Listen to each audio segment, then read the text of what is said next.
एक ऐसा देश जिसका नाम लेने से दुनिया कांपती थी, लेकिन वही देश पूरी तरह बर्बाद हो गया। हिटलर हार गया।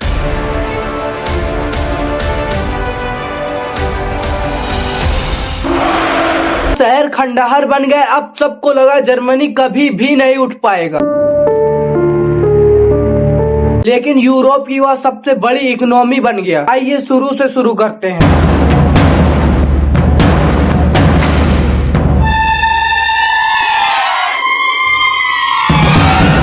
1939 हिटलर का सपना था एक ऐसा जर्मन एम्पायर बनना जो पूरे यूरोप पर राज करे। शुरुआत में उसकी सेना लगातार जीत रही थी। फ्रांस, पोलैंड और कई देश जर्मनी के कब्जे में आ गए थे, लेकिन फिर जर्मनी ने एक बहुत ही बड़ी गलती कर दी। उसने एक साथ बहुत सारे दुश्मन बना लिए। एक तरफ ब्रिटेन था, दूसरी तरफ सोवियत यूनियन और फिर अमेरिका भी इस युद्ध में उतर आया। चारों तरफ हमले होने लगे, फैक्ट्रियां तबाह हो गयी, लाखों सैनिक मारे गए। आखिरकार 1945 हिटलर का अंत हुआ, वर्ल्ड वार 2 खत्म हुई। लेकिन जर्मनी पूरी तरह टूट चुका था। युद्ध खत्म होने बाद जर्मनी को 2 हिस्सों में बांट दिया गया, ईस्ट जर्मनी और वेस्ट जर्मनी। इन दोनों हिस्सों के बीच दीवार खड़ी कर दी गई। उधर सोवियत यूनियन तेजी से न्यूक्लियर वेपन्स बना रहा था। इसी वजह से अमेरिका और सोवियत यूनियन के बीच कोल्ड वार शुरू हो गई। इसका फायदा जर्मनी को मिला। वेस्ट जर्मनी अमेरिका और उसके सहयोगी देश के समर्थन में आ गया और ईस्ट जर्मनी सोवियत यूनियन के प्रभाव में चला गया। धीरे धीरे दोनों हिस्सों में अंतर दिखाई देने लगा। वेस्ट जर्मनी में नई इंडस्ट्री लगने लगी, नई फैक्ट्रियां बननी शुरू हो गई, विदेशी निवेश आने लगे, रोजगार मिलने लगे। लेकिन दूसरी तरफ ईस्ट जर्मनी की इकोनॉमी उतनी तेजी से नहीं बढ़ पाई। समय के साथ साथ वेस्ट जर्मनी अमीर होता गया और ईस्ट जर्मनी पीछे छूटता गया। यही कारण था हजारों लोग ईस्ट जर्मनी छोड़कर वेस्ट जर्मनी में जाना चाहते थे, लेकिन सरकार ऐसा नहीं चाहती थी, इसीलिए दीवार और मजबूत हो गई। कई लोगों ने दीवार पार करने की कोशिश की, लेकिन इतिहास हमेशा एक जैसा नहीं होता। 1980 के दशक सोवियत यूनियन पूरी तरह कमजोर होने लगा, उसकी इकोनॉमी दबाव में आ गई। लोग बदलाव चाहते थे। फिर आया 1989, जर्मनी की दीवार को गिरा दिया गया और आखिरकार 1990 में ईस्ट जर्मनी और वेस्ट जर्मनी फिर से एक हो गए। लेकिन असली चुनौती शुरू होने वाली थी, क्योंकि एक तरफ विकसित वेस्ट जर्मनी था, दूसरी तरफ कमजोर ईस्ट जर्मनी। दोनों को एक साथ मिलाकर मजबूत देश बनाना आसान नहीं था। इसके लिए अरबों डॉलर खर्च किए गए, सड़कों का निर्माण हुआ, रेलवे नेटवर्क को आधुनिक बनाया गया, नई इंडस्ट्री लगाई गई। सरकार ने ईस्ट जर्मनी के विकास के लिए बड़े स्तर पर निवेश किया। कई सालों तक मेहनत की गई। धीरे धीरे जर्मनी की इकोनॉमी तेजी से आगे बढ़ने लगी। एक समय था जब जर्मनी पूरी तरह राख में बदल चुका था, लेकिन आज वही जर्मनी दुनिया की बड़ी पावरों में शामिल हो गया। फिर 1990 के बाद जर्मनी एक नए दौर में इंटर किया। रसिया ने यूक्रेन पर हमला कर दिया, पूरे यूरोप में हलचल मच गई। मिसाइलें गिर रही थी, टैंक आगे बढ़ रहे थे। दुनिया को एक बार फिर बड़े युद्ध का डर सताने लगा। लेकिन इस युद्ध के बीच एक ऐसा देश था जिस पर सबकी नजर टिकी हुई थी, द नेम ऑफ जर्मनी। क्योंकि जर्मनी एक अजीब स्थिति में फंस चुका था। एक तरफ नाटो था, जिसका जर्मनी एक शक्तिशाली सदस्य था। दूसरी तरफ रसिया था, जिसके गैस पर जर्मनी की इकोनॉमी काफी हद तक निर्भर थी। यानी जर्मनी के सामने सवाल सिर्फ यूक्रेन का नहीं था। फिर जर्मनी ने एक फैसला लिया जिसने पूरी दुनिया को चौंका दिया। जर्मनी ने अपनी मिलिट्री को पहले से ज्यादा मजबूत बनाने का फैसला किया। नए मिलिट्री प्रोजेक्ट शुरू किए गए और दुनिया को साफ संदेश दिया कि जर्मनी अब इकोनॉमी पावर बनकर नहीं रहना चाहता। आने वाले वर्षों में जर्मनी को एक बात पूरी तरह तय करना था, यूरोप के सिक्योरिटी में उसकी भूमिका कितनी बड़ी होगी। रसिया यूक्रेन वार के दौरान यही सवाल सबसे ज्यादा चर्चा में था। क्या जर्मनी सिर्फ आर्थिक मदद करेगा या मिलिट्री सपोर्ट भी देगा? फिर जर्मनी ने यूक्रेन को मिलिट्री, इकोनॉमी और वेपन्स देना शुरू किया। यूरोप की सबसे बड़ी इकोनॉमी जर्मनी मानी जाती है। जर्मनी ने हमेशा क्वालिटी पर ध्यान दिया। जब दुनिया सस्ती चीज बनाने की कोशिश कर रही थी, तब जर्मनी सबसे बेहतरीन चीज बना रहा था। यही कारण है जर्मन प्रोडक्ट पूरी दुनिया में सबसे ज्यादा भरोसेमंद माना जाता है। और एक बात, कार्स में जर्मनी का नाम सबसे ऊपर आता है। Mercedes Benz, BMW, Audi, Volkswagen जैसी कंपनियां जर्मन इंजीनियर की पहचान बन चुकी हैं। आपको अगर जर्मनी की मेहनत पसंद आई तो सब्सक्राइब कर लीजिएगा। Thank you so much.